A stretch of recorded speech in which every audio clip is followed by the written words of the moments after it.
पुढची बातमी ही राजकीय क्षेत्रातली आहे। जळगावमध्ये भाजपच्या समीक्षा बैठकीमध्ये मंत्री गिरीश महाजन यांनी एक मोठी कबुली दिली आहे। 2019च्या लोकसभा निवडणुकीवेळी स्मिता वाघ यांना मिस तिकीट नाकारलं होतं, त्यांना विजयाबाबत थोडी शंका होती अशी कबुली महाजनांनी दिली। मात्र ज्याला उमेदवारी दिली त्याला तब्बल 5 लाखांच्या मताधिक्यानं निवडून आणलं असं वक्तव्य महाजनांनी केलंय।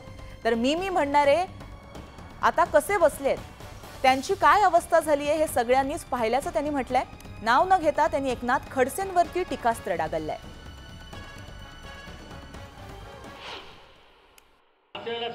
तिकीट दिलं नाही डोळ्यावर, शेवटच्या दिवशी कापलं, म्हणजे अगदी शेवटच्या दिवशी माघारीच्या मी सांगितलं होतं, मला किती शंका आली होती, म्हणजे मला पाच चुकली, तिकीट बदलवलं पाहिजे। मी मान्य करतो आणि त्यांनाही माहिती आहे, सगळ्यांना माहिती, त्यावेळेलाही माहिती होतं, बदलवलं तिकीट आपण जिल्हा उमेश पाटलाला,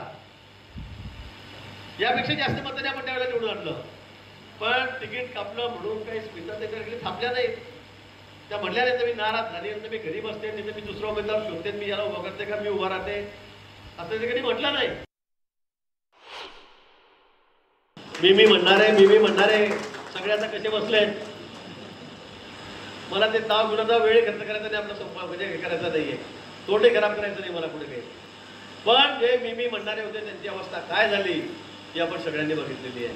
आणि म्हणून या ठिकाणी या पक्षामध्ये कार्यकर्ता मोठा आहे, संघटन मोठं आहे, तुम्ही आहात म्हणून आम्ही आहोत। 6 वेळा 7 वेळा आम्ही आमदार होतोय, मंत्री होतोय, कुणाच्या भरोशावर होतोय?